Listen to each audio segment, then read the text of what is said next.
Hello अस्सलाम वालेकुम दोस्तों, तो यार क्या हाल है। आज की इस वीडियो में हम 2014 डेप्रिसिएशन प्राइवेट का ये क्वेश्चन सॉल्व करेंगे, ठीक है। और ये पार्ट बी है। इससे पहले वाली वीडियो में मैंने एक पार्ट ए भी इसका अपलोड किया था, ठीक है। ये पार्ट बी है। So let's start reading. On September 30, 2011 the company purchase an equipment costing ₹7 lakh, ठीक है। सितंबर 2011 को कंपनी ने इक्विपमेंट परचेज किया जिसकी कॉस्ट उनको क्या पड़ी, 7 लाख।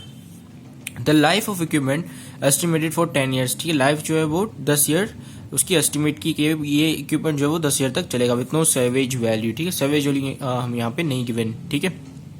या उन लोगों ने कहा कि इसकी कोई सेवेज वैल्यू नहीं होगी, ठीक है। डायरेक्ट जीरो में बिकेगा, मतलब स्क्रैप में जाएगा। Company accounting ends on December 31 each year. December 31 को उनकी अकाउंटिंग पीरियड खत्म होता है, ठीक है।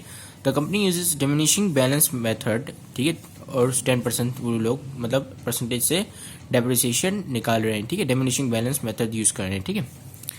अब डिमिनिशिंग बैलेंस मेथड में क्या होता है कि पहला ईयर जो है अगर उसमें फुल ईयर उन लोगों ने, यानी कि पूरे जनवरी 1 को उन लोगों ने मशीन खरीदी और दिसंबर की 31 तारीख तक उन लोगों ने उसको इस्तेमाल किया हो, तो जो पहले महीने का डेप्रिसिएशन आता है वो काफ़ी ज़्यादा होता है, ठीक है। क्योंकि वो पूरे अमाउंट पे लगता है, 7 लाख के ऊपर पूरा लगता है, ठीक है। पूरा लगेगा 7 लाख के ऊपर, तो ये कितने हो जाएंगे, 70 लाख आई थिंक, ठीक है।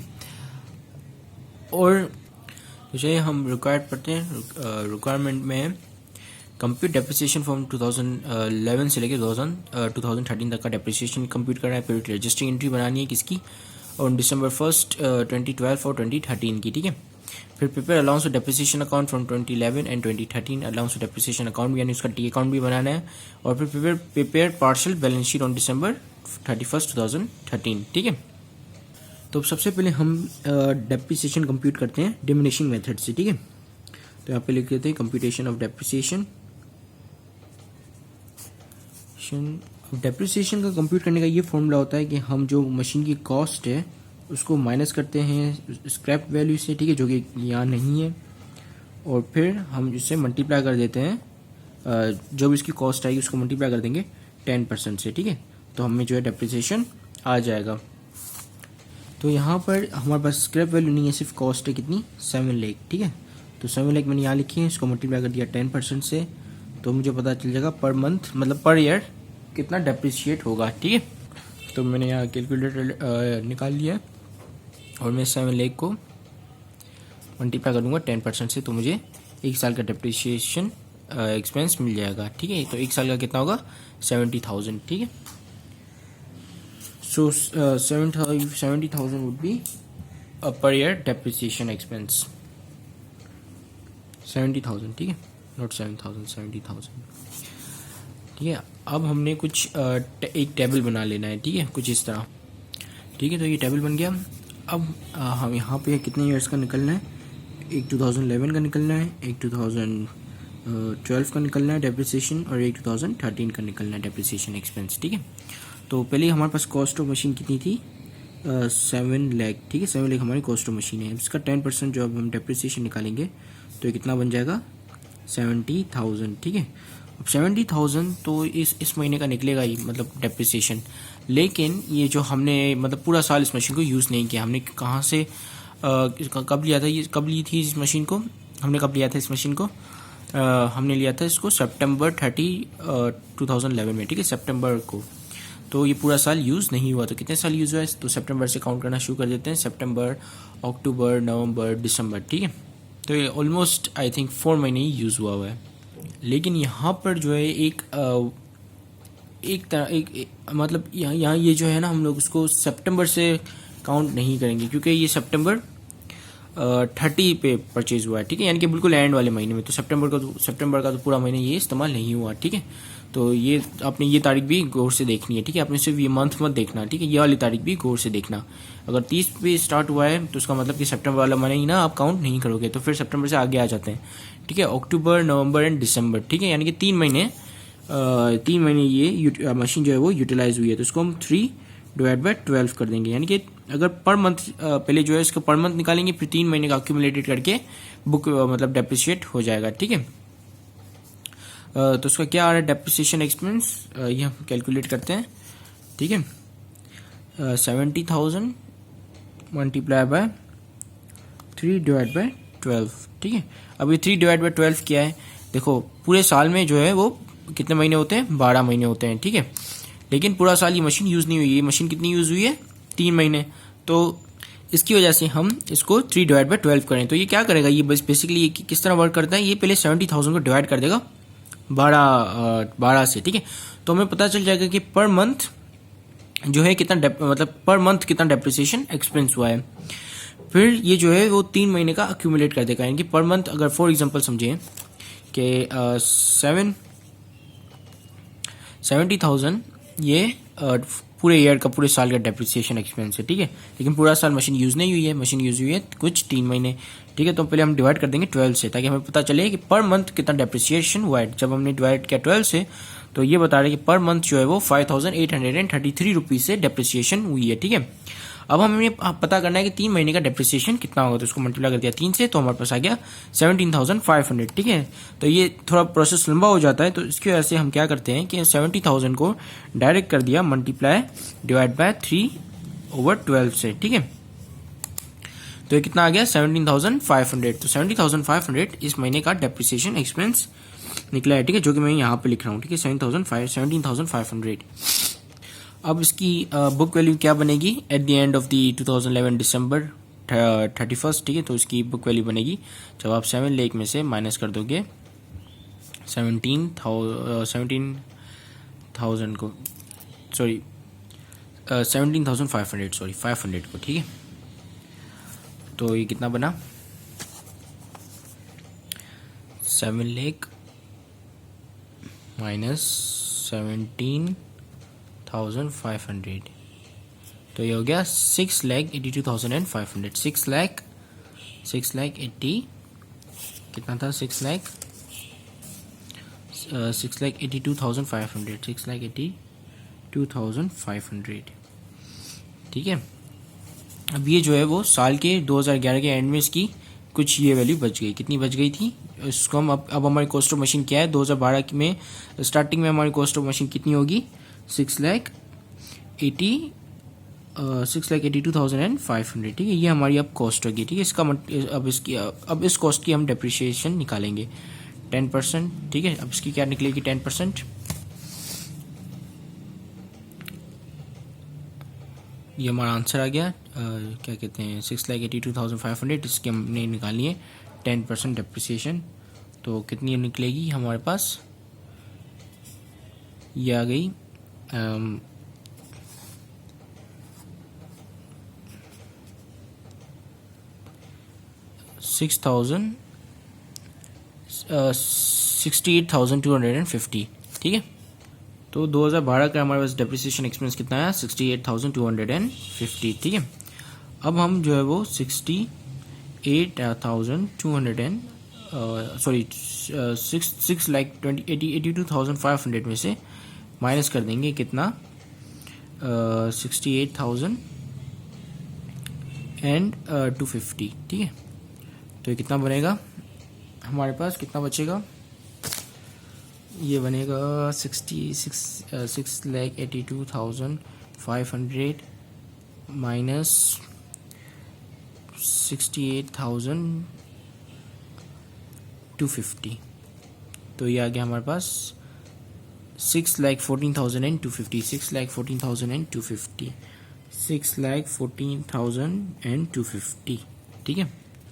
अब ये हमारी जो वैल्यू बच गई मशीन की 2012 के एंड वाले महीने में, ठीक है। मतलब 2012 के एंड में जब 2012 ख़त्म हुआ, 2013 हैप्पी न्यू ईयर आने वाला है, तो उस न्यू ईयर की पहली नाइट मतलब एक रात पहले हमारे पास ये वैल्यू थी, ठीक है 6,14,250, ठीक है। ये मशीन की वैल्यू बच गई। तो फिर ये 2013 में ये कॉस्ट ऑफ मशीन हम क्या लिखेंगे 6,14,250, ठीक है।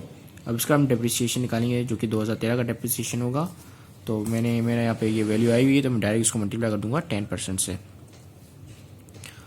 तो क्या आ गया ये हमारे पास 61,425, तो हमारा डेप्रिसिएशन क्या होगा 61,425, ठीक है 425 रुपीज़। अब हम जो है इसको इसमें से लेस कर देंगे 614,250 में से लेस करेंगे 61 425 को, ठीक है। तो कितना बचेगा हमारे पास, ठीक है। तो मैंने यहाँ पे अमाउंट लिख ली है और फिर मैं हम इक्वल टू को दबाऊंगा तो हमारे पास बचा 5,52,825, ठीक है।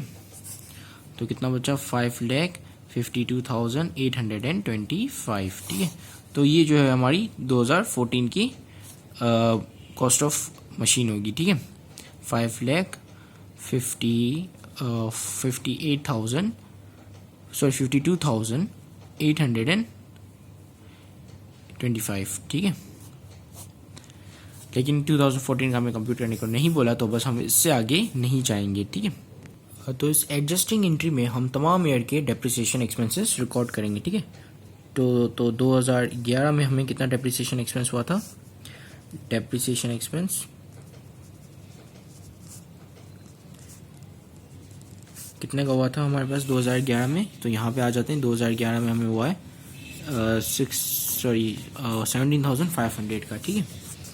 और यहाँ पे हम अलाउंस ऑफ डेप्रिसिएशन में इसको डाल देंगे, ठीक है। अलाउंस ऑफ डेप्रिसिएशन का मतलब होता है कि जब कंपनी जो है वो कुछ अलाउंस निकाल के रखती है ताकि डेप्रिसिएशन उसमें से कटता जाए। डेप्रिसिएशन बेसिकली एक नॉन कैश एक्सपेंस होता है, क्योंकि इसमें क्या होता है कि आप की जो कॉस्ट है वो रिड्यूस हो जाती है मशीन के, ठीक है। आपको एडिशनल कोई कैश पेमेंट नहीं करनी पड़ती है किसी को, ठीक है। तो ये नॉन कैश एक्सपेंस होता है, लेकिन इसके लिए भी कंपनी जो है वो अलाउंस निकाल के रखती है और उन अलाउंस में जो है उनको एडजस्ट कर लेती है, ठीक है, डेप्रिसिएशन एक्सपेंसेस को। और ये मतलब अलाउंस में चले जाते हैं डेप्रिसिएशन एक्सपेंसेस, फिर ये अक्यूमुलेटेड होकर मशीन में से कट जाते हैं, ठीक है। तो पहला है हमारे पास 17,500, ठीक है। दूसरा है हमारे पास 17,500, ठीक है। फिर आ जाता है हमारे पास 2012, ठीक है। 2012 में कितना डेप्रिसिएशन एक्सपेंस हुआ, 2012 में हुआ था आई थिंक 68,250 का, ठीक है, डेप्रिसिएशन एक्सपेंस। और उसको भी हमसे अलाउंस फॉर डेप्रिसिएशन में डाल देंगे, कितना हुआ था 68,250, ठीक है। यहाँ पे भी हम ये लिख लेंगे 68,250 और ये आ गया हमारे 2012 का allowance for depreciation and depreciation expense. अब 2013 में डेप्रिसिएशन कितना हुआ था, सो 2013 में हुआ था 61,425, ठीक है। डेप्रिसिएशन एक्सपेंस ये हुआ था 61,425 और अलाउंस फॉर डेप्रिसिएशन क्या होगा, अलाउंस फॉर डीपी डेप्रिसिएशन 61,425, ठीक है। तो यहाँ पे आ गई हमारी जर्नल एंट्रीज कंप्लीट हो गई, ठीक है। अब हम बनाएंगे अलाउंस फॉर डेप्रिसिएशन का अकाउंट, ठीक है। अलाउंस फॉर डेप्रिसिएशन का टी अकाउंट, ठीक है। तो ये बेसिकली हमारी क्रेडिट साइड होती है, ये हमारी डेबिट साइड होती है, ठीक है। अब अलाउंस ऑफ डेप्रिसिएशन यहाँ पे 3 दफ़ा क्रेडिट साइड पे आ रहा है, ठीक है। क्रेडिट हो रहा है पहले 17,500 से, फिर 6,250 से और फिर 61,250 से, ठीक है। और ये पहला जो हुआ वो 2011 में हुआ, ठीक है, DPXP के अगेंस्ट, ठीक है, डेप्रिसिएशन एक्सपेंस के अगेंस्ट। फिर 2012 में हुआ, फिर 2013 में हुआ, ठीक है, किसके अगेंस्ट, डेप्रिसिएशन एक्सपेंस के अगेंस्ट, ठीक है। कितने से 17,500, फिर हुआ हमारे पास 68,250, फिर हुआ हमारे पास 61,425, ठीक है। तो ये टोटल कितना हो गया हमारे पास, इन सबको ऐड कर लेंगे, हो गया 17,500 प्लस 68,250 प्लस 61,425, तो ये हो गया हमारे पास कितना 1,47,175, 1,47,175, ठीक है। यहाँ पर भी हम जो है वो बैलेंस कर देंगे इसको 1,47,175, ठीक है। यहाँ पे हम बैलेंस जो है वो कैरी फॉरवर्ड कर देंगे, ठीक है। CF कर देंगे कितना 1 लाख, क्योंकि यहाँ पे कोई भी ट्रांजेक्शन डेबिट साइड की नहीं हुई है, ठीक है, 175 और ये नीचे बैलेंस हो जाएगी, ठीक है। अब हम बनाएंगे हमारी पार्शियल बैलेंस शीट, ठीक है। पार्शियल बैलेंस शीट यानी कि सिर्फ हमने एसेट का ही पोर्शन बनाना है, ठीक है। तो एसेट्स के पोर्शन बन जाएगा, ठीक है। एसेट हमारे पास कौन सा है, इक्विपमेंट है फिक्स्ड एसेट, इक्विपमेंट कितने का 7 लाख का इक्विपमेंट था जो हमने सितंबर 1 को खरीदा था, ठीक है। अब इसमें से आप निकालोगे लेस करोगे depreciation, sorry allowance for depreciation, allowance for depreciation कितना आपका यहाँ पे अकाउंट क्या बता रहा है 1,47,175, ठीक है। तो आपके टोटल एसेट्स यानी टोटल फिक्स्ड एसेट कितना है, ये टोटल एसेट्स, क्योंकि यहाँ पे करंट एसेट कोई भी नहीं, तो वो हम यहाँ पे कैलकुलेट करेंगे, ठीक है। 7 लाख, 7,000 है और ये लाख हो गए माइनस 1 मिनट, इसको यहाँ कर लेते हैं ताकि नज़र आए कैमरा में। 147,175 से इसको हमने लेस कर दिया तो हमारे पास कितना बचा 5,52,825, ठीक है। 5 लाख जो कि यहाँ पर हमारी जो वैल्यू आ गई मशीन की 5,52,825, ठीक है। तो इसी के साथ ये वीडियो ख़त्म होती है। Thank you very much for watching this video. Have a great day, अल्लाह हाफिज़।